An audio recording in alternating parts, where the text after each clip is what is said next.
Ó homem, entrou o pecado no mundo, e pelo pecado a morte, assim também a morte passou a todos os homens, porque todos pecaram.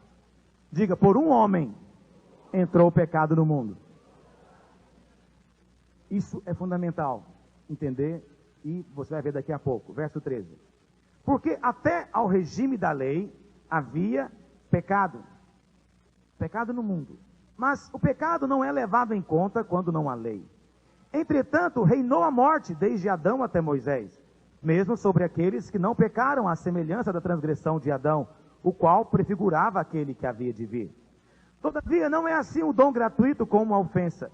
Porque se pela ofensa de um só morreram muitos, muito mais a graça de Deus e o dom pela graça de um só homem, Jesus Cristo, foi abundante sobre muitos. O dom, entretanto, não é como no caso em que somente um pecou. Porque o julgamento derivou de uma só ofensa para a condenação, mas a graça transcorre de muitas ofensas para a justificação.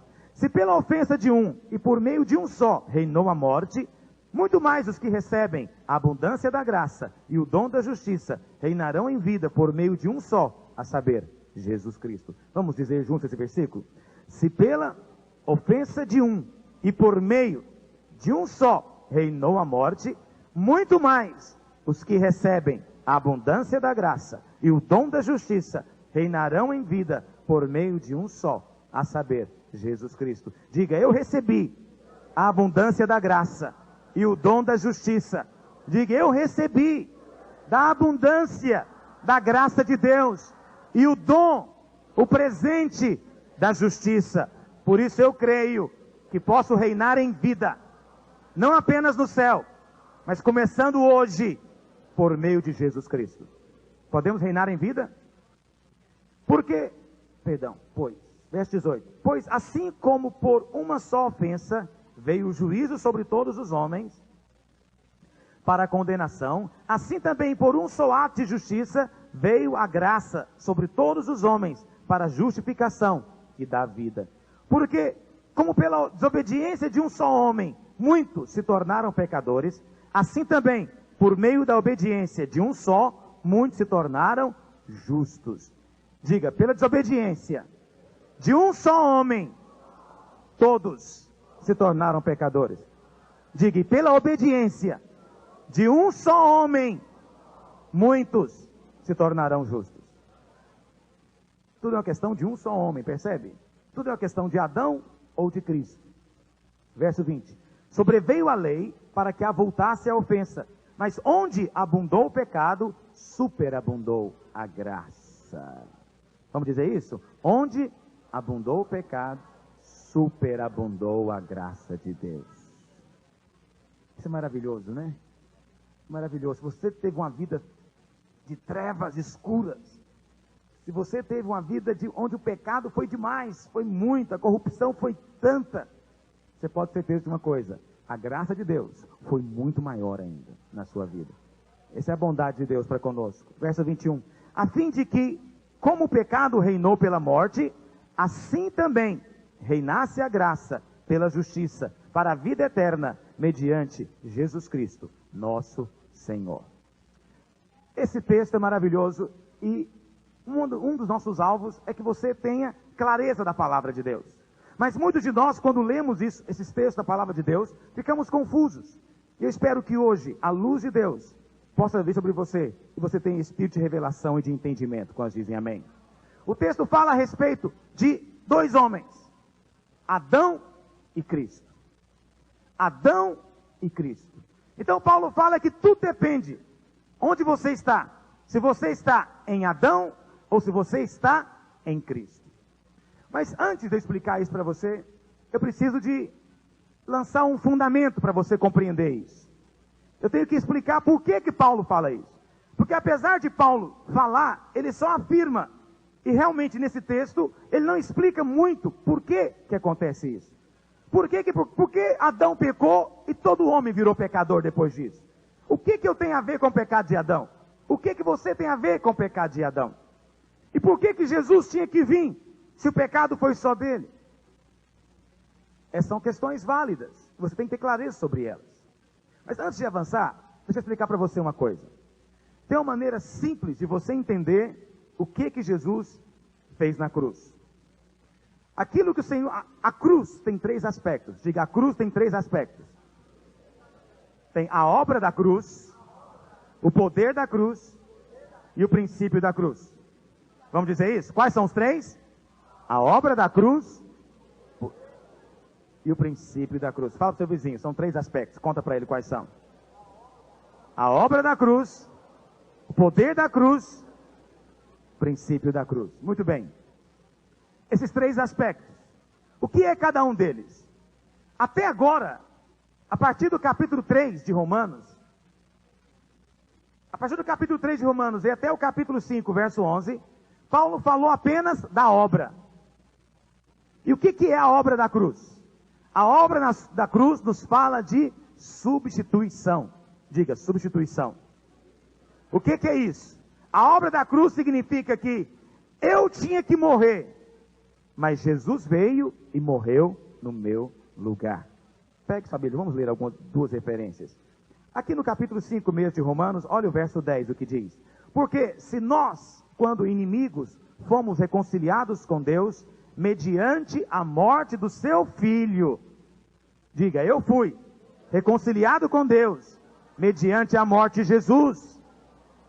A lógica está lá em 1 Coríntios 15, verso 3 também diz. 1 Coríntios 15, verso 3. Leia lá.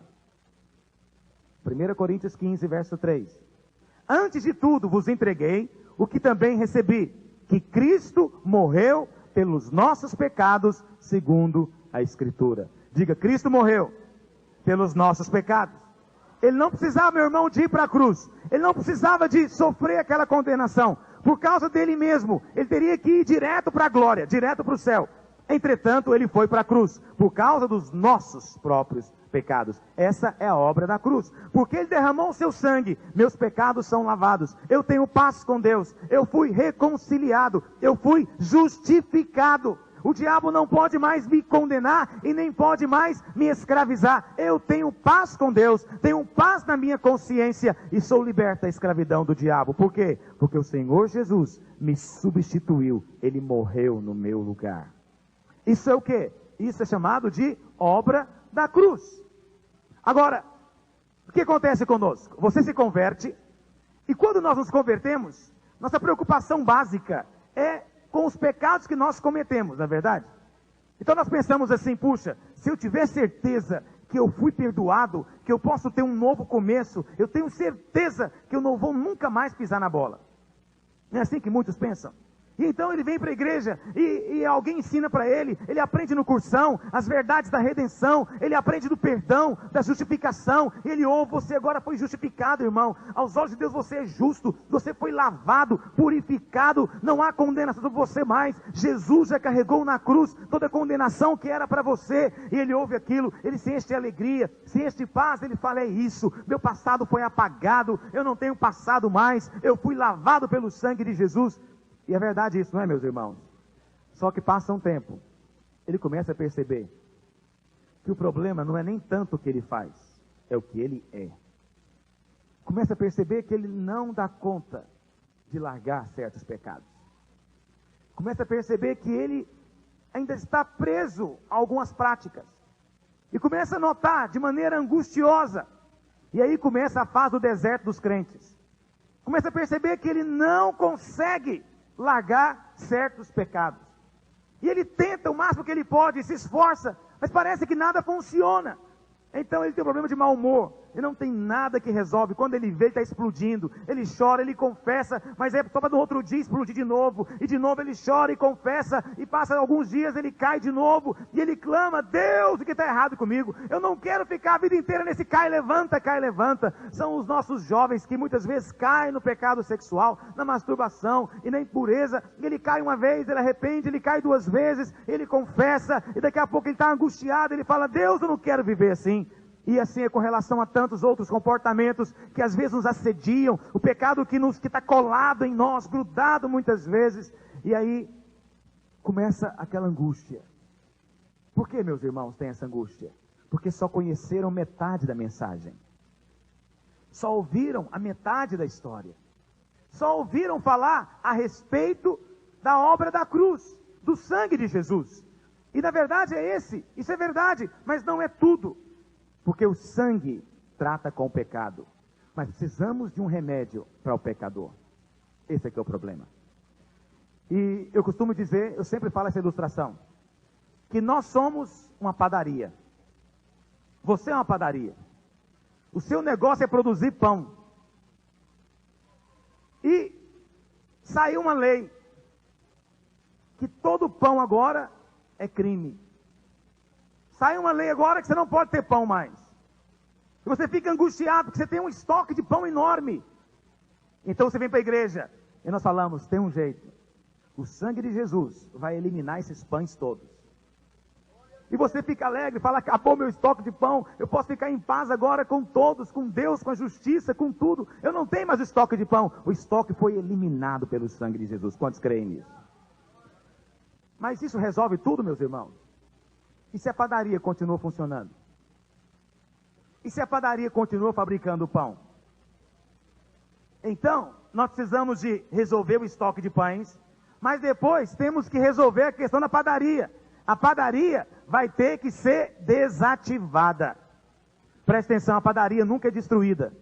A padaria nunca se taca fogo nela, como alguns já fizeram no passado. Não adianta pular, sabe, no meio da urtiga para castigar a carne, como Santo Agostinho fazia. Não adianta ficar chicoteando as costas, como os monges medievais faziam. Não adianta pegar a fábrica e quebrar ela toda. Não é assim que funciona. A fábrica tem que ser desativada. Ou seja, aquilo que está produzindo pecado em você tem que ser desativado. E aí então entra o segundo aspecto da cruz. Porque enquanto o sangue de Jesus, da obra da cruz, trata com os pecados cometidos, a cruz trata com o pecador. Digo, o sangue de Jesus trata com os pecados, mas a cruz trata com o pecador. A obra da cruz resolve a questão dos pecados cometidos. Mas precisamos agora do segundo aspecto, o poder da cruz. O que é o poder da cruz? O poder da cruz é o seguinte: você crê que Jesus morreu por você? Quantos creem que ele morreu por você? Pois a mesma Bíblia que fala que ele morreu por você, também diz que você morreu junto com ele. Agora, quantos aqui sabiam que tinham morrido com Cristo também? Poucos, hein? Talvez você nunca ouviu então. Adoro falar coisas novas. A melhor maneira de falar coisa nova é mudar o público, não é verdade? É sempre ter novo convertido, porque as verdades não mudam. Eu estou ensinando essas coisas e vou continuar ensinando até morrer. Então eu não vou ter outra mensagem. A melhor maneira de pregar coisa nova é mudar o público. Muitos pastores perguntam, falam, como é que você consegue falar a mesma coisa ano após ano? Eu falo, muda o público. Muda o público. Quem você fala é novidade. É a melhor maneira. Mas não mude a mensagem. A mensagem é eterna. Amém, meus irmãos? Não mudamos a mensagem. Ela é a mesma. Então preste atenção. O segundo aspecto da cruz é o poder da cruz. O que é o poder da cruz? Enquanto a obra da cruz fala de substituição, o poder da cruz fala de inclusão. Diga inclusão. Muito bem, vamos então, você tem que aprender essas coisas. A obra da cruz, o princípio básico dela é substituição. E o poder da cruz fala de inclusão. Substituição significa o seguinte, colocar um no lugar do outro. Cristo morreu no seu lugar, ele te substituiu. Mas também tem outra verdade. Cristo morreu para você morrer. Ele te incluiu. Diga, eu fui incluído na morte do Senhor Jesus. Diga, quando ele morreu, eu morri com ele. Agora, é mais fácil crer na obra da cruz. Reconheço isso. Temos imensa dificuldade de crer nessa segunda parte. Porque as tentações são tão fortes na nossa vida. Nós sentimos o pecado nos assediando de maneira tão radical. Mas a base da nossa libertação é essa. O Senhor não quer só crente perdoado e lavado. Deus quer crente regenerado e liberto da escravidão do pecado. O Senhor não quer. Seria muito estranho isso. Aí o Senhor salvou você. Você agora é salvo, perdoado. Mas continua escravo ainda do mesmo jeito. Tem sentido isso, meus irmãos? Não. Se a verdade vos libertar, se Cristo vos libertar, verdadeiramente sereis livres. O que significa isso? Que o Senhor não apenas perdoou você, Ele liberta você. Você não é mais escravo do pecado. Diga, eu não sou escravo do pecado. Por que você não é escravo mais? Porque a lógica de Deus é muito clara. Um morreu, logo todos morreram. Abre lá, 2 Coríntios capítulo 5, verso 19. Não, perdão, não é o verso 19 não. Deixa eu abrir lá. 2 Coríntios capítulo 5, acho que é o verso 16. Verso 14. 2 Coríntios 5, verso 14. Quantos acharam? Vamos ler juntos? Pois o amor de Cristo nos constrange, julgando nós isto: um morreu por todos, logo um morreu por todos, logo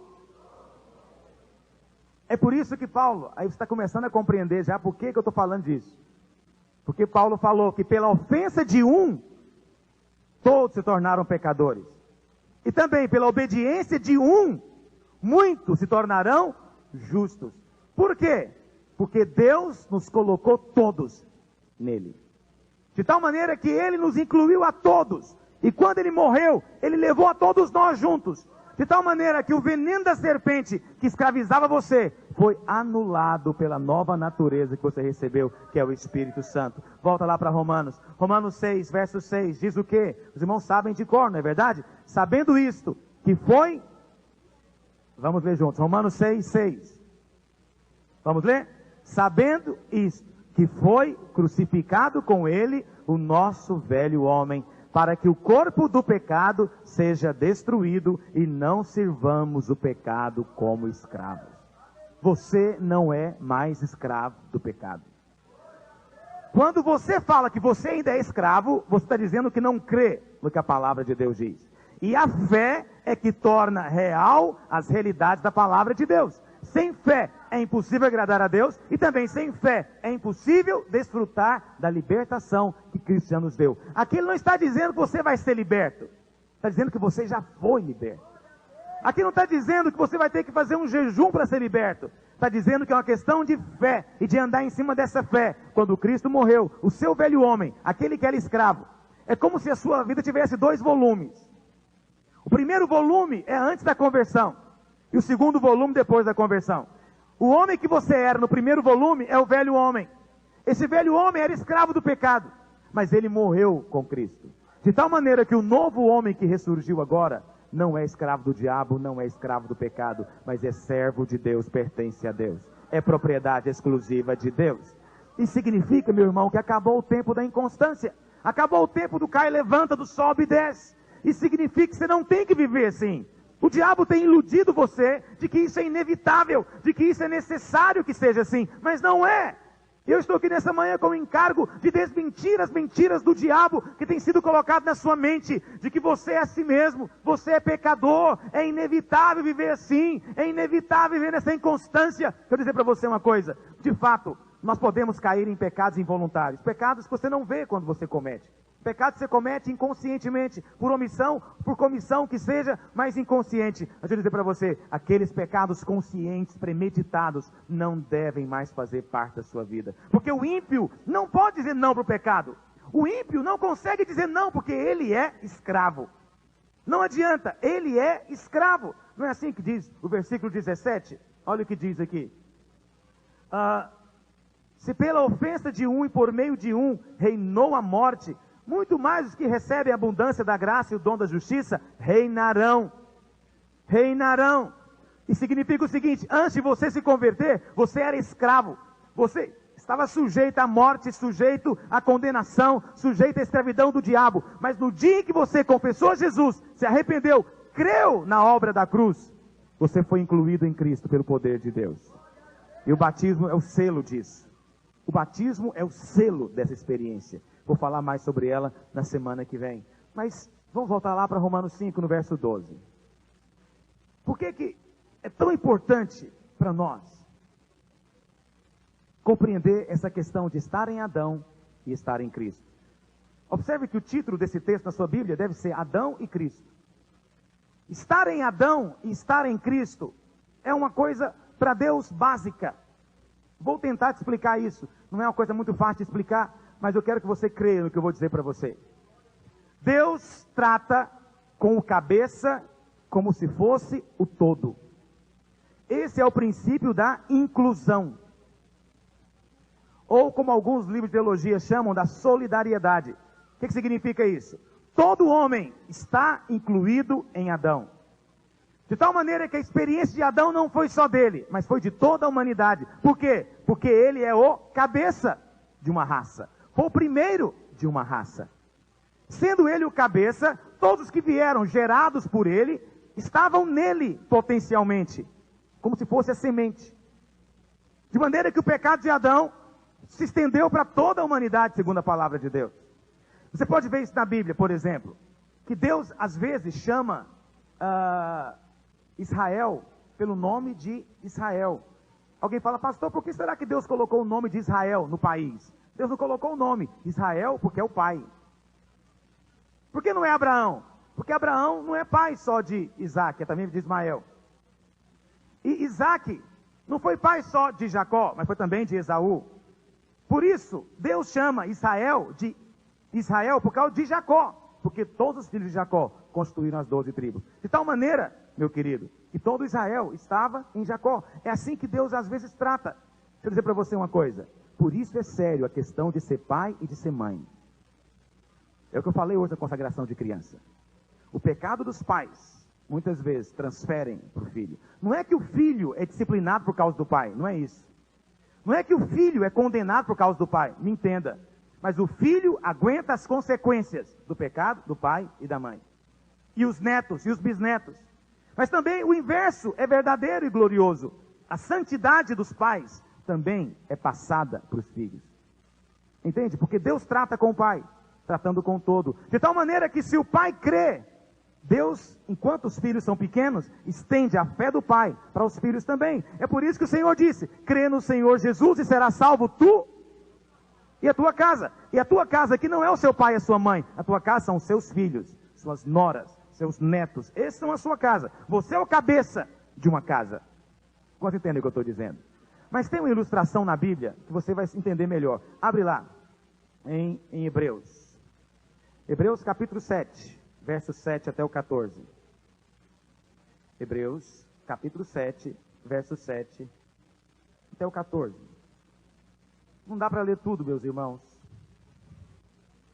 Vamos ler do verso 4 em diante. Não dá para ler tudo. O argumento aqui é o seguinte. Paulo aqui aos Hebreus, eu preciso da sua atenção agora. Não desvie sua atenção, porque esse argumento ele é fundamental para você compreender a verdade da palavra de Deus. Então fique atento, concentre-se. Olha o que diz. Paulo aqui aos Hebreus está dizendo o seguinte. Ele está querendo mostrar que o sacerdócio de Cristo é superior ao sacerdócio de Levi, do Velho Testamento. Por isso nós somos sacerdotes de uma ordem superior. Aí ele fala o seguinte, o sacerdócio de Cristo é segundo a ordem de Melquisedeque. Quem era Melquisedeque? A Bíblia fala lá em Gênesis capítulo 14, depois anota, depois lê, que Abraão, depois de participar da guerra contra os reis, Abraão pegou o despojo da guerra e veio e deu dízimo para quem, meus irmãos? Quem se lembra?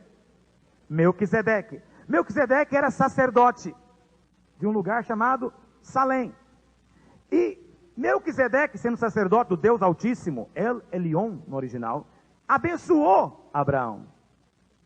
Aí Paulo então fala o seguinte, olha, Melquisedeque abençoou a Abraão. Só que Abraão era o pai de Isaac, que era o pai de Jacó, que era o pai de Levi. Portanto, quando Abraão foi abençoado por Melquisedeque, Levi também foi abençoado. E ele pega e fala, o maior abençoa o menor. Portanto, Melquisedeque abençoou Levi, que estava em Abraão. Está na Bíblia. Vamos entender isso? Pega a sua Bíblia. Hebreus 7, verso 4 em diante. Considerai, pois, como era grande esse a quem Abraão, o patriarca, pagou o dízimo, tirando dos melhores despojos. Ora, os que dentre os filhos de Levi recebem o sacerdócio, têm mandamento de recolher, de acordo com a lei, os dízimos do povo, ou seja, dos seus irmãos, embora não tenham estes descendidos de Abraão.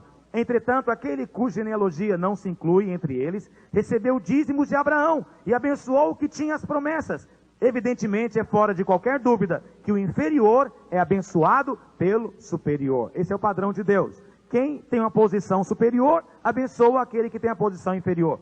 Aliás, aqui são homens mortais os que recebem dízimos, porém ali, aquele de quem se testifica que vive. E por assim dizer também Levi, olha aqui, e por assim dizer também Levi, que recebe dízimos, pagou-os na pessoa de Abraão. Essa é a lógica de Deus. Levi, que era quarta geração, né?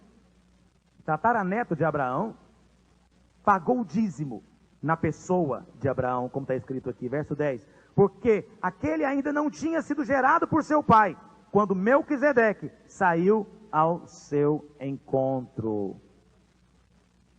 O que quer dizer isso, meus irmãos? Quer dizer o seguinte: quando Deus estabelece que alguém está em Adão, ou que alguém está em Cristo, esse aqui é o princípio. Em que se aplica esse princípio?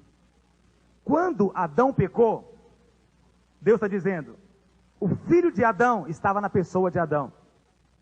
O neto de Adão estava na pessoa de Adão. O tataraneto, depois do tataraneto, e assim até chegar em cada um dos homens. De tal maneira que todo homem estava em Adão. Quantos entendem o que eu estou dizendo? Então volta para Romanos capítulo 5. É por isso que Paulo fala que por causa, verso 12, portanto assim por um só homem entrou o pecado no mundo e pelo pecado a morte. Quer dizer, todo homem tornou-se pecador, porque todo homem nasce em Adão. Aqui nós vemos então o problema. Qual que é o problema? Todo homem nasce pecador, porque nasce em Adão, diz a Bíblia. Você nasceu em Adão. Todo ser humano nasce em Adão. Os seus filhos nascem em Adão. Ou seja, são participantes daquela natureza. Porque no dia em que Adão pecou, ele tornou-se escravo do pecado, escravo do diabo. Cheio do veneno da serpente, que é a natureza pecaminosa. E ele não poderia mais dizer não ao pecado. O que acontece? Como é que o homem se torna pecador então, meus irmãos? Diga, pelo nascimento. O homem não se torna pecador no dia que ele peca. Ele já nasce pecador. Entende isso? Muito bem. Desde que a maneira que eu me tornei pecador é pelo nascimento, o sangue de Jesus resolve essa questão? O sangue de Jesus muda a minha natureza? Não. Desde que o sangue só resolve a questão do que eu fiz, não resolve a questão do que eu sou. Quantos entendem o que eu estou dizendo? Muito bem. Uma vez que eu me tornei pecador pelo nascimento, qual que é a única maneira de eu deixar de ser pecador? Morrendo. Mas alguém pode se matar? E mesmo que pudéssemos nos matar, isso nos tiraria de Adão? Na verdade, para o homem é impossível se matar. Porque Paulo fala que teríamos de ser crucificados. E a crucificação é uma impossibilidade. Ninguém se suicida crucificando. Porque ele prega um prego no pé, prega no outro, prega numa mão e fica uma sobrando. E ele fica lá pendurado, sofrendo, se crucificando, mas nunca morre. Essa é a realidade de muitos crentes. Está todo machucado, doendo, está ruim ser crente, porque está querendo se matar. Mas só fica uma mão pendurada, a outra continua aprontando todas. Entendeu o que eu estou dizendo? Então, na verdade, você não poderia se crucificar, mas Deus veio ao seu encontro.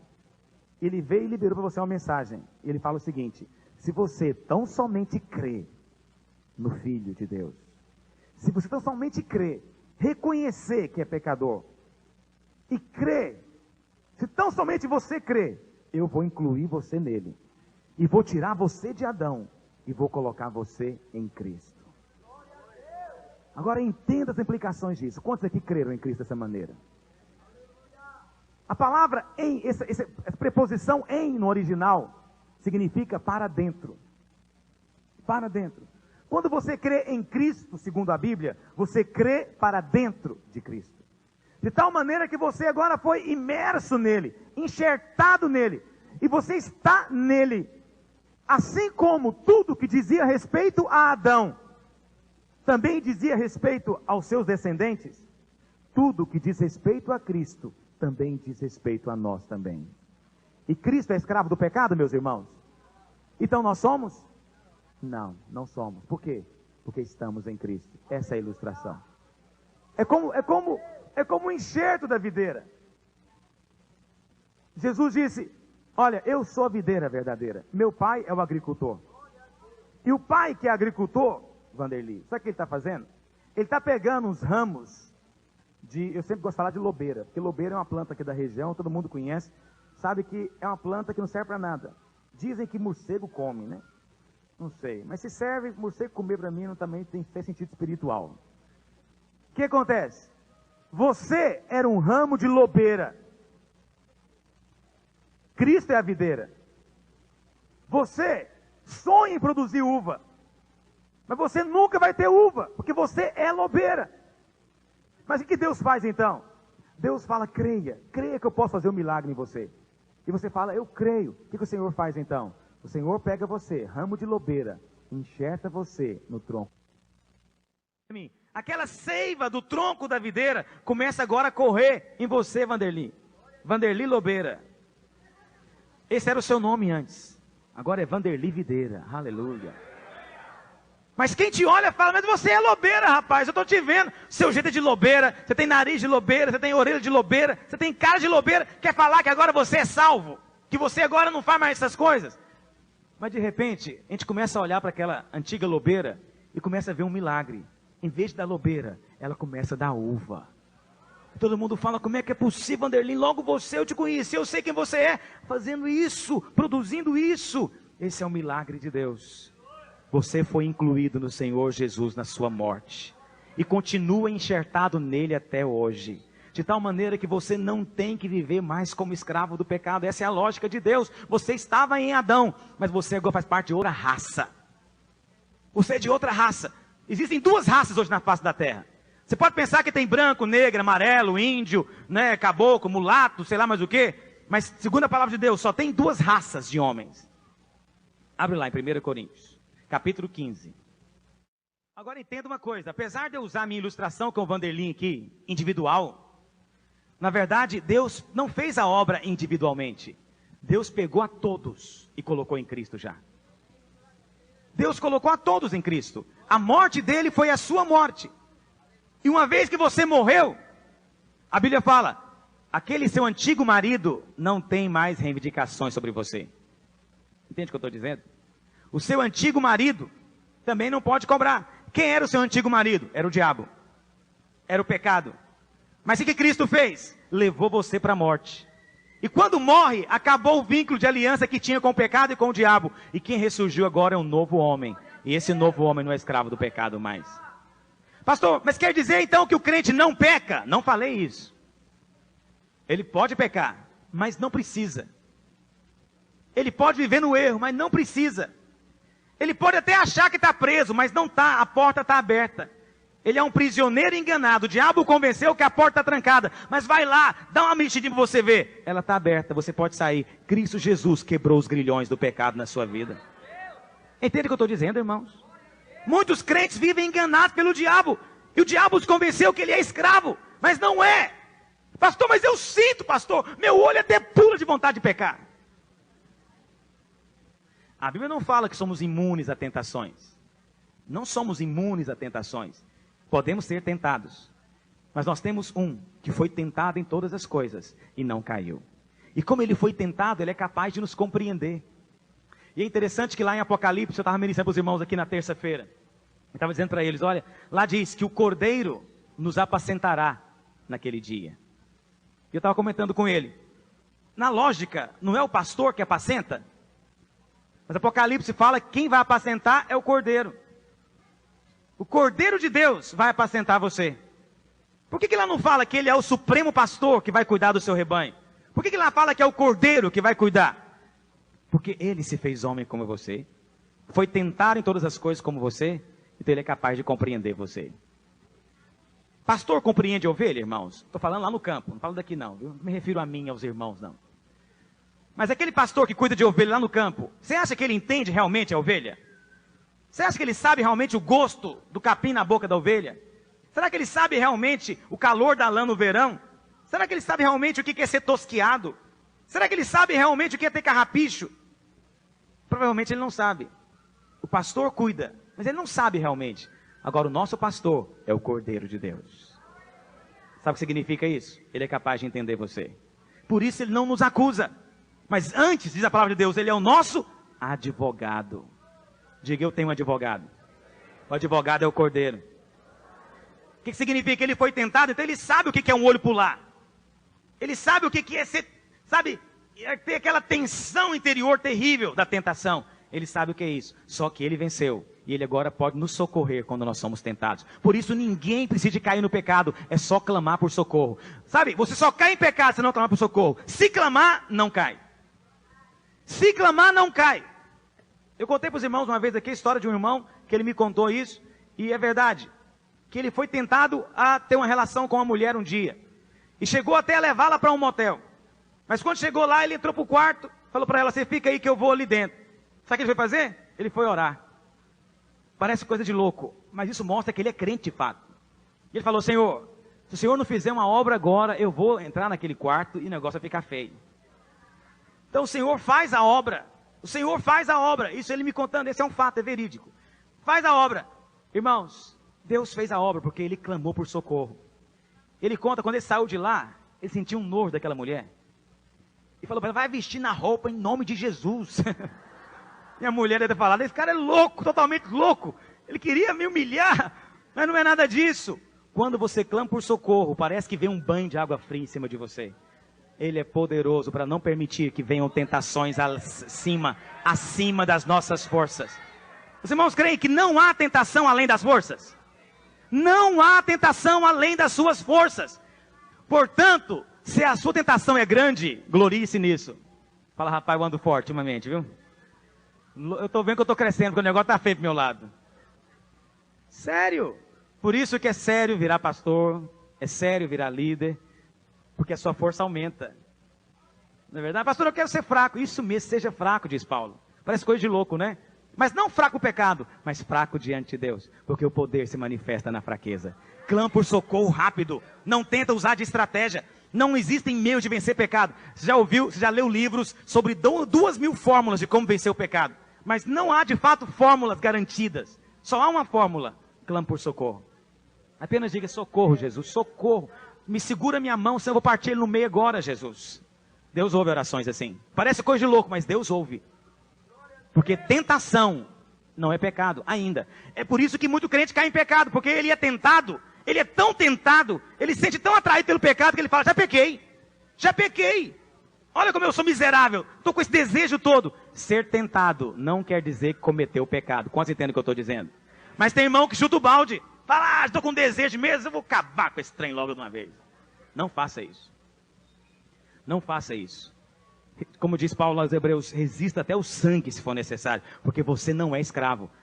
Sabe, medita nisso, fala isso, insiste nisso. Você faz parte de uma outra raça. Você foi tirado daquela raça antiga, você morreu. E agora faz parte de uma nova raça. Abre lá. 1 Coríntios capítulo 15, verso 45. Diz assim, pois assim está escrito. O primeiro homem, Adão, foi feito o quê, meus irmãos? Todo ser humano que nasce aqui, ele é o quê? Alma vivente, porque é descendente de Adão. O último Adão, quem é o último Adão, meus irmãos? Diga, o Senhor Jesus é o último Adão. E o que ele é? Espírito vivificante. Mas não é primeiro o espiritual, e sim o natural, depois o espiritual. Então veja, o primeiro homem formado da terra é terreno. O segundo homem é da onde? Do céu. Então veja, como foi o primeiro homem, o terreno, tais são também os demais homens terrenos. Ou seja, como foi Adão, assim são todos os filhos de Adão. Entende o que eu estou dizendo?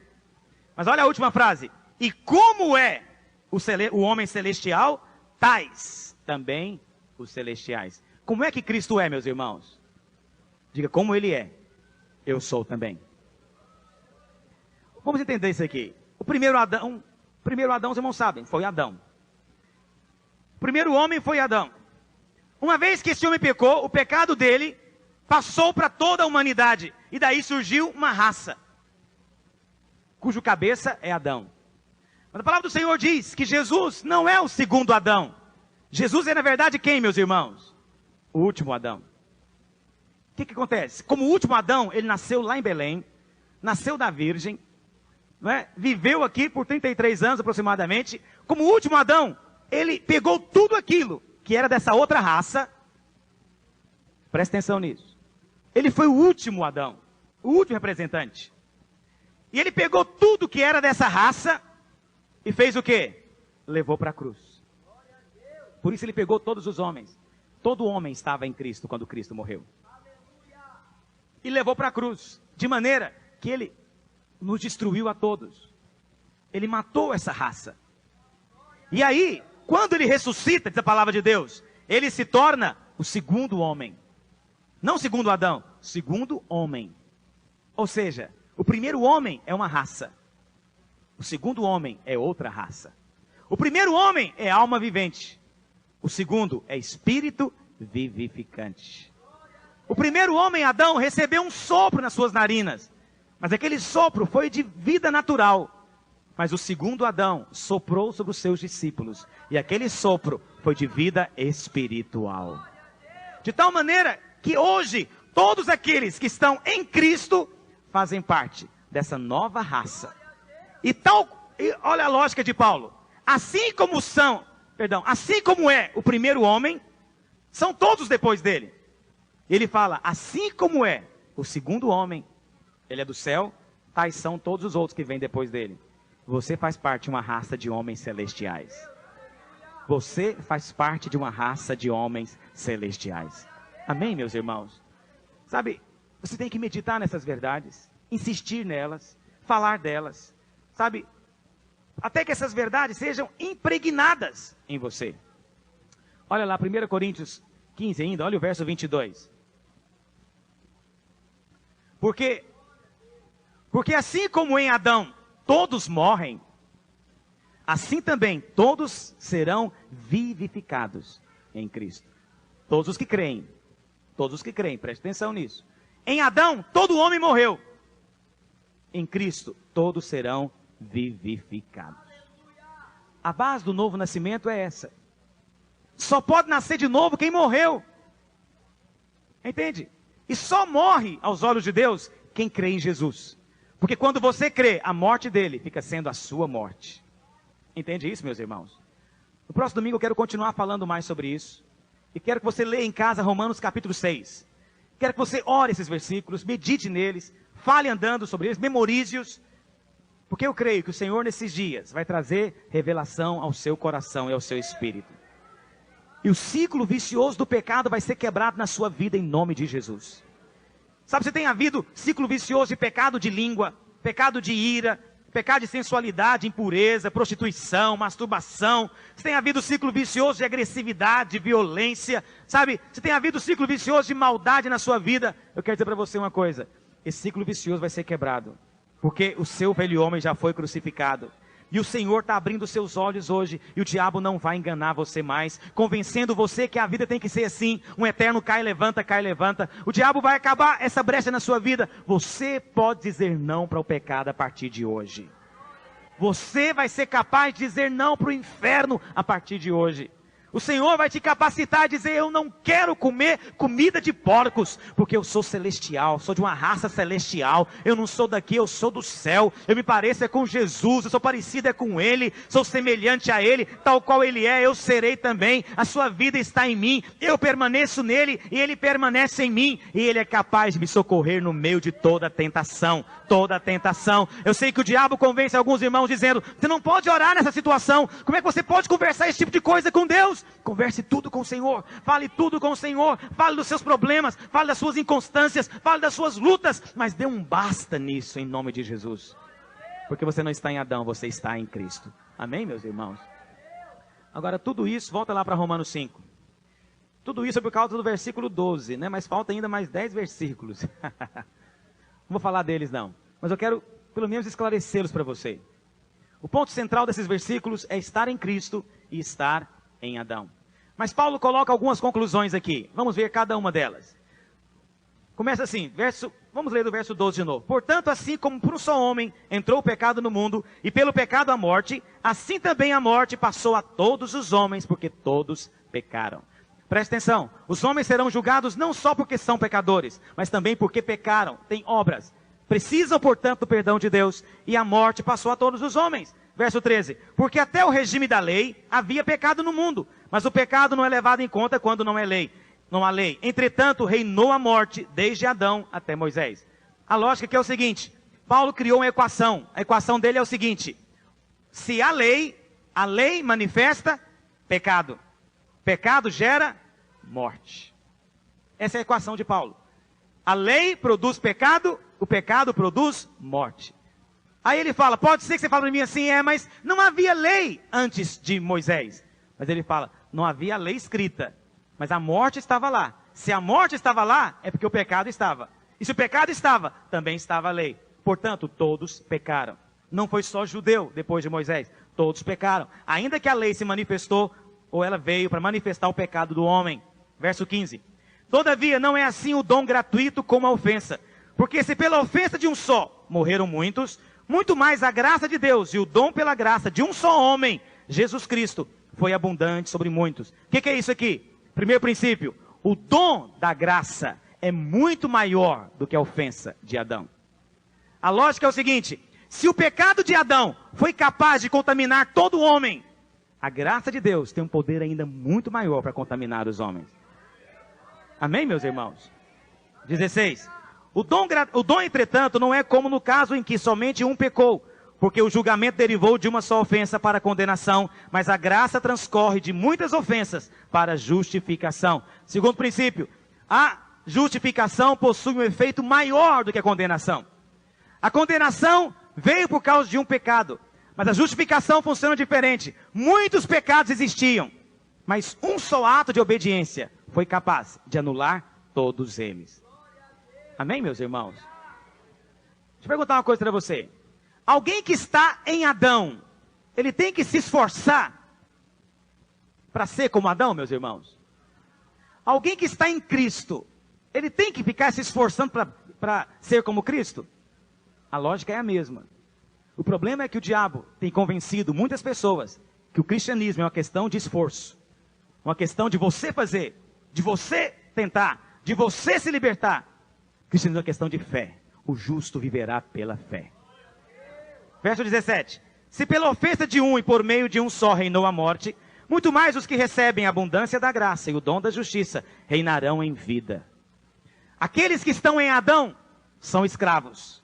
Aqueles que estão em Cristo podem reinar em vida. Esse é o terceiro princípio. Os que recebem a graça reinam em vida. Mas aqueles que são vítimas do pecado são dominados pelo pecado. Nós não podemos reinar em vida. Quantos aqui receberam o dom da graça, da justiça? Quantos receberam? Você crê que recebeu? A Bíblia fala que quem recebeu esse dom pode reinar em vida. Você crê nisso? A partir de hoje, viva de acordo com o que a palavra diz. Viva de acordo com o que a palavra de Deus diz. Não viva de acordo com o que você vê, não viva de acordo com o que você sente, viva de acordo com aquilo que a palavra de Deus diz. Verso 18. Pois assim como por uma só ofensa veio o juízo sobre todos os homens. Está vendo? Por uma só ofensa veio o juízo sobre todos os homens para a condenação. Assim também, por um só ato de justiça, veio a graça sobre todos os homens para a justificação. Assim como o alcance do pecado foi universal, o alcance da graça também é universal, é sobre todos os homens. Amém, meus irmãos? Verso 20. Sobreveio a lei para que avultasse a ofensa, mas onde abundou o pecado, superabundou a graça de Deus. A provisão da graça de Deus é sempre muito maior do que a escravidão do pecado. Amém, meus irmãos? Vamos ficar de pé. Enquanto os servos se preparam para servir a ceia, vire para quem está do seu lado e fala: meu irmão, você já foi liberto do pecado. Diga para ele. Diga: quando Cristo morreu, você morreu. Diga para ele: o seu velho homem já morreu. E quem é que está vivo agora? O novo homem em Cristo Jesus. É que sua mão para o Pai nessa hora. Vamos declarar isso juntos. Diga: eu sei que o meu velho homem foi crucificado com Cristo. Diga: eu creio que quando Cristo morreu, eu morri com Ele. E a minha velha natureza foi crucificada. Diga: não sou mais escravo, nem do pecado, nem do diabo, nem do mundo. Diga: eu posso dizer não ao pecado, e nesse dia eu desmascaro toda mentira do inferno. Eu declaro que eu sou livre. Diga: a partir de hoje vou estar vivendo uma nova dimensão de vitória, de constância, pelo poder da cruz de Cristo, em nome do Senhor Jesus. Aleluia! Eu não sei quanto a você, mas essa verdade me faz tão bem, meus irmãos. E eu sei que para alguns ainda ficaram dúvidas, e você talvez não está entendendo algumas coisas ainda. Mas leia Romanos 6 em casa. Semana que vem vamos continuar onde nós paramos hoje, no capítulo 6, verso 1 até o verso 14. Vamos tomar a ceia hoje. Toda semana, quando nós tomamos a ceia, todo mês, perdão, nós tomamos com uma ênfase. Tem vezes que é comunhão, tem vezes que é o amor de Deus, há outras vezes que é o perdão, há vezes que é cura, salvação. Mas hoje, olha para cá. Você crê, olha para cá, me dá esse pãozinho. Você crê que depois que nós consagrarmos esse pão, ele é separado por Deus, e você pode liberar fé através dele? Você crê nisso? Ele não é Cristo. Vamos consagrá-lo nessa hora. Se na sua vida tem havido nesses dias escravidão maligna, falácias do diabo, prisões do inferno tentando segurar você, hoje você vai proclamar sua libertação ao participar dessa ceia. A ceia de hoje é uma ceia de proclamação. Nós somos livres em Cristo Jesus. Amém, irmãos? Vamos estar cantando um cântico enquanto os irmãos vão estar distribuindo. E você segure consigo o pão e o cálice até participarmos juntos. Amém? Vamos ministrar. Vamos ministrar aquele cântico: ó, que haja em mim o mesmo Espírito que houve em Jesus Cristo. Tem transparência? Ó, que haja em mim o mesmo Espírito. Vamos cantar esse cântico, porque tem a ver com o que nós ministramos nessa manhã. Não sou mais eu quem vive, Cristo é que vive em mim. Todos já receberam? Quem não recebeu ainda, ergue a sua mão. Fica com ela erguida até receber. E agora não existe para mim condenação, pois fui livre do pecado, recebi o seu perdão. Diga isso. Deu-me a carta de alforria, liberdade, vida e alegria. Não sou mais eu quem vive, Cristo é quem vive em mim. Vamos cantar só a estrofe inicial, mais uma vez. Abaixa a transparência, irmão. Não sou mais, só o piano, quem vive, só o piano. Cristo é quem vive em mim. Não sou mais eu quem decide o caminho a seguir, pois estou morto com Jesus. Ele agora me conduz. Diga isso. Não sou mais eu quem vive, Cristo é quem vive em mim. Pois agora estando em Cristo, pois agora estando em Cristo, nova criatura sou. Por sua graça eu subsisto, firmado em seu amor, firmado nesta aliança, vivendo em paz e segurança. Não sou mais eu quem vive, Cristo é quem vive em mim. E agora não existe. E agora não existe, diga isso, para mim condenação, pois sou livre do pecado, recebi o seu perdão. Deu-me a carta, pega Pega o seu cálice, o seu pão, diga isso. Liberdade, vida e alegria. Não sou mais eu quem vive, Cristo é quem vive em mim. Aleluia. Aleluia. Carta de alforria era o documento de libertação dos escravos. Talvez você não sabe o que é isso. Aqui no Brasil, no século XIX, quando um escravo era livre, recebia uma carta de alforria. Pega o seu pão e o seu cálice, ergue ele na certa altura. Diga, essa é a minha carta de alforria. Diga, quando ele morreu, eu morri com ele. Diga, o meu velho homem foi crucificado com ele. De tal maneira que hoje estou crucificado com Cristo. Não sou eu quem vive, mas Cristo vive em mim. Diga, e o viver que vivo nesta vida, vivo pela fé do Filho de Deus, que me amou e a si mesmo se entregou. Diga, eu creio que estava em Adão, mas fui transferido. Hoje estou em Cristo. Diga, eu estava nas trevas, mas fui transportado para o reino da luz. Diga, antes eu era apenas alma vivente. Hoje eu fui feito espírito vivificante. Diga, sou semelhante a Ele. Tal qual Ele é, eu serei também pela sua graça. Diga, eu também creio na obra da cruz. Diga, eu fui lavado.